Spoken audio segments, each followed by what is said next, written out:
नमस्कार, जय गजानन. तुमच्या सगळ्यांचं आपल्या चॅनलमध्ये खूप खूप स्वागत आहे. श्री गजानन महाराजांची सेवा करताना किंवा कुठल्याही अन्य देवतांची सेवा करताना जेव्हा आपण भक्ती उपासना करायला बसतो त्यावेळी आपल्या मनामध्ये सतत निगेटिव्ह विचार का येतात, यामागचं काय कारण असावं. म्हणजे आपण अन्य कुठलं काम करत असू तर एवढे विचार आपल्या मनामध्ये येत नाहीत, परंतु जेव्हाही आपण श्री गजानन विजय ग्रंथाचं पारायण करायला बसू किंवा महाराजांचं नामस्मरण करायला बसू किंवा इतर कुठल्याही आपल्या इष्टदेवतांचं आपण जेव्हा नामस्मरण करायला बसतो, काही ग्रंथ वाचायला बसतो, त्यावेळी सारखे मनात निगेटिव्ह विचार येतात. आणि विचार हे फक्त निगेटिव्ह असतात असं नाही, कधी कधी खूप घाणेरडे विचार असतात. म्हणजे नको ते विचार आपल्या मनामध्ये येत राहतात आणि काही कुणाकडून आपण जर काही ऐकलं तर ते विचार मनामध्ये येत असतात. किंवा कधी कधी असं राहते की खूप आपण उत्साहित झालेलो असतो एखाद्या गोष्टीसाठी, आपल्याला कुठे जायचं असते त्या गोष्टीसाठी आपण उत्साहित झालेलो असतो, मग त्यावेळी ते विचार आपल्या मनामध्ये येत राहतात. म्हणजे एकूणच आपलं जे लक्ष आहे ते पारायण करण्यामध्ये लागत नाही किंवा नामस्मरण करण्यामध्ये लागत नाही. तर असं नेमकं का होते, तर त्यामागचं कारण असं आहे की आपण सध्या 21व्या शतकामध्ये राहतो आणि आपल्या जवळ सगळ्या गोष्टी अनलिमिटेड आहेत. म्हणजे आपला जो इंटरनेट अनलिमिटेड आहेत, आपल्याकडे अतिशय सोर्सेस आहेत. म्हणजे अगोदर असं होतं की टी व्ही होती, परंतु थोडक्यातच 1-2 चॅनल होते, तेवढे आपण बघायचो, संडेला वगैरे बघायचो आणि आपण खुश राहायचो. परंतु आता सगळ्या गोष्टी अनलिमिटेड आहेत, मोबाईल्स आहेत, मोबाईलमध्ये इंटरनेट आहेत, एवढे चॅनल्स आहेत. म्हणजे असंख्य गोष्टी आपल्याला आजूबाजूला झालेल्या आहेत, सोर्सेस झालेले आहेत जे आपल्याला डिस्टर्ब करू शकतील. आणि हेच कारण आहे की आपण सकाळी उठल्यापासून तर झोपेपर्यंत असंख्य गोष्टी ऐकतो, त्यातल्या जास्तीत जास्त निगेटिव्हच गोष्टी असतात. म्हणजे पॉझिटिव्ह गोष्टी खूप कमी असतात आणि वाईट घडणाऱ्या घटना किंवा वाईट गोष्टी ह्या खूप असतात. त्यामुळे आपल्या मनावरती त्या बिंबवल्या जातात. म्हणजे आपण ते ऐकतो आणि नेमकं वाचायला बसलं कीच आपल्या मनामध्ये काही ना काही विचार येतात. तर आपण यावरती काय काळजी घ्यायला हवी ते देखील आपण आजच्या व्हिडिओमध्ये बघणार आहोत की असं का होते आणि यावरचा उपाय काय आहे. तर जेव्हाही आपण वाचायला बसू, तुम्ही श्री गजानन विजय ग्रंथाचं पारायण करा किंवा मग गजानन बावन्नी जेव्हा आपण म्हणतो तर गजानन बावन्नी कशी आहे की जय जय सद्गुरू श्री गजानना रक्षक तुची भक्तजना. किती सुंदर आहे की रक्षक तुची भक्तजना, निर्गुण तू परमात्मा तू, सगुण रूपात गजानन तू. खरंच किती सुंदर आहे श्री गजानन बावन्नी. संपूर्ण आपण गजानन बावन्नी जेव्हा म्हणतो त्यावेळी काय करायचं आहे की जेव्हा तुम्ही गजानन बावन्नी म्हणायला बसाल किंवा गजानन स्तोत्र असो किंवा श्री गजानन विजय ग्रंथ असो किंवा नामस्मरण असो महाराजांचं किंवा अन्य कोणत्याही देवतांचं तुम्ही नामस्मरण करत असाल, त्यावेळी एकच उपाय आवर्जून करायचा आहे, तो म्हणजे मनातल्या मनात कधीच म्हणायचं नाही, मनातल्या मनात कधीच कोणतीच गोष्ट वाचायची नाही. एवढ्या जोराने वाचायचं आहे की आपल्या कानापर्यंत ते आपल्याला ऐकायला येईल आणि आपला आवाज आपल्याला स्वतःला जर का ऐकायला आला तर आपल्या डोक्यामध्ये जे काही विचार येत आहेत आपल्या त्या विचारांकडे लक्ष जाणार नाही, आपल्या आवाजांकडेच आपलं लक्ष जाईल. म्हणजे आता आपण वाचायला बसलो आहे, आपल्या डोक्यामध्ये काही विचार आला आहे की पटपट आवरून घ्यायचं आहे, आपल्याला पटापट वाचून घ्यायचं आहे, मला दुसरं अजून काही काम आहे किंवा समजा आता काही वॉश करायचं आहे, कपडे वॉश करायचे आहे, भांडे वॉश करायचे आहेत, आपण कुठे आपल्याला जायचं आहे, मैत्रिणींसोबत जायचं आहे, मग आपल्याला अशी घाई होते की आता हे पटपट कर आणि आपल्याला बाहेर जायचं आहे किंवा काम करायचं आहे. ही ऑब्वियस गोष्ट आहे. अर्थात आपण आता संसारिक स्त्री आहोत किंवा आपण संसारामध्ये सगळे स्त्री पुरुष राहतात, त्यामुळे आपल्याला आपले संसारिक जे कर्म आहेत ते करावंच लागणार आहे, आपल्याला जबाबदारी देखील पूर्ण कराव्या लागणार आहेत. परंतु सेवा अशाच ठिकाणी सेवा अशाच वेळी करा, भक्ती अशाच वेळी करायला तुम्ही बसा की ज्यावेळी तुमचं सगळं आवरलेलं आहे, तुम्हाला शांतता आहे, तुमच्या मनामध्ये शांतता आहे. आणि जेव्हा मनामध्ये शांतता असेल तेव्हा आपलं भक्तीमध्ये देखील मन लागते. त्यामुळे हा एक पहिला नियम आहे की तुम्हाला जेव्हा वेळ असेल तेव्हा तुम्ही करायला बसा. उगाचच करायचं आहे म्हणून करू नका किंवा इतर कोणीतरी करते आहे त्यामुळे करू नका, कोणीतरी सांगते आहे म्हणून करू नका.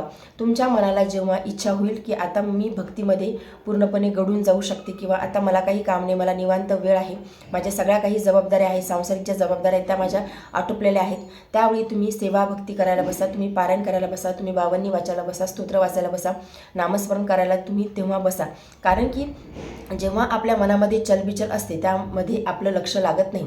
आणि समजा आता सगळं काम जरी तुमचं आटोपलं आहे, त्यावेळी तुम्ही बसलात, तुम्हाला काही काम नाही, तुम्ही निवांत आहात, तुम्ही बसला, त्यावेळी काय होतं की मनामध्ये निगेटिव्ह विचार येतात. मग हे विचार कसे थांबवायचे आहेत, म्हणजे मग काहीही विचार येऊ शकतात. म्हणजे आपण दिवसभरामध्ये जे ऐकलं असेल, वाचलं असेल किंवा आपल्याला काही माहीत असेल ते विचार सतत आपल्या मनामध्ये डोकवतात. किंवा कुणी काही बोललं असेल तर मग आपल्याला असं वाटतं की मलाच का बरं बोललं, मी काय असं केलं की माझ्या बाबतीतच असं होते. तर त्या विचारांना तुम्ही गप्पा मारू नका, त्या विचारांसोबत तुम्ही गप्पा मारू नका. त्या विचारांना येऊ द्या आणि तसंच जाऊ द्या. त्या विचारांवरती विचार करत बसू नका.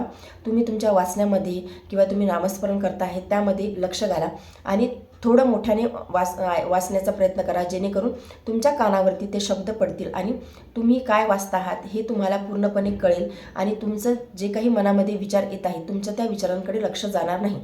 या पद्धतीने तुम्ही करायचा प्रयत्न करा. म्हणजे आता असं होते की आपल्याला एखाद्या व्यक्तीशी गप्पा करू वाटत नाही. मग तो व्यक्ती कुणीही असू शकतो, आपल्या शेजारी असू शकतो किंवा कोणी इतर असू शकतो. आपल्याला बोर वाटतं, कंटाळवाणं वाटतं त्या व्यक्तीसोबत गप्पा करायला.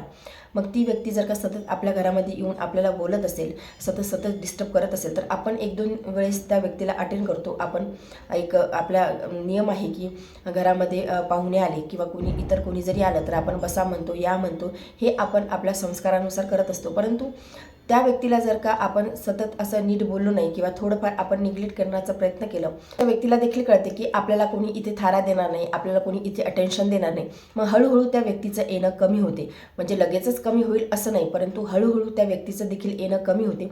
तसंच आपल्या विचारांचं देखील असते की विचार आपल्या मनामध्ये येतात, ते डोकावून बघतात की हा जो व्यक्ती आहे किंवा हा जो सोल आहे, हा जो आत्मा आहे तो मला अटेंड करतो आहे का. त्या विचारांना जर का कळलं तर माझं इथं काही स्थान नाही आहे, मग ते विचार परत आपल्या मनामध्ये येत नाही.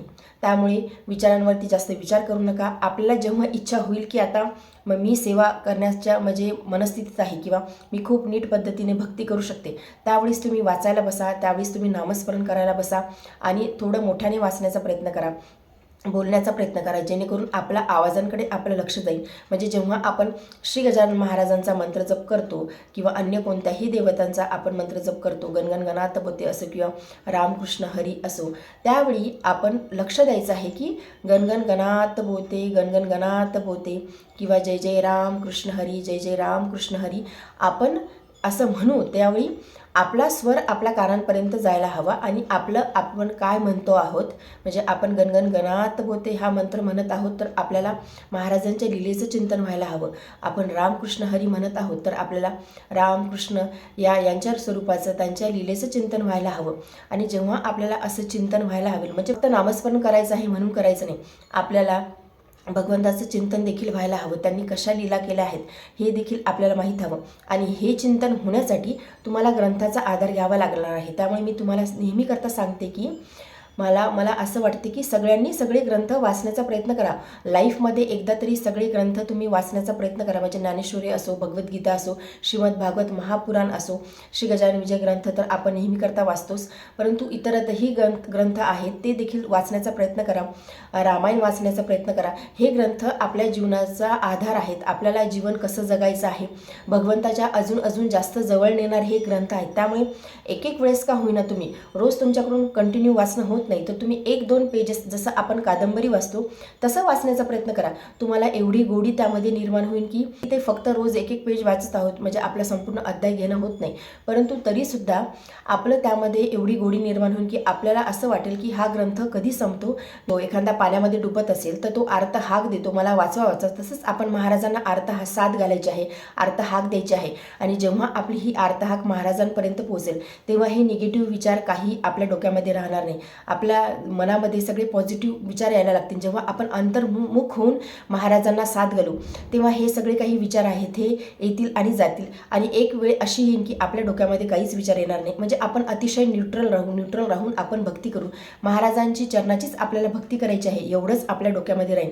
तर हा एक उपाय तुम्ही करून बघा की जोराने वाचायचं आहे, जोराने म्हणायचं आहे, जोराने बोलायचं आहे. आणि काही वेळ काळानंतर असं होते की आपल्या मनामध्ये एवढं चिंतन व्हायला सुरुवात होते की आपण काहीच मग दुसरा डोक्यामध्ये आपला विचार येत नाही. म्हणजे तुम्ही हा उपाय करून बघा. सवयीने हळूहळू तुम्हाला हे प्रॅक्टिसने हळूहळू तुम्हाला ह्या सगळ्या गोष्टी जमायला लागतील. म्हणजे लगेचच जमतील असं नाही.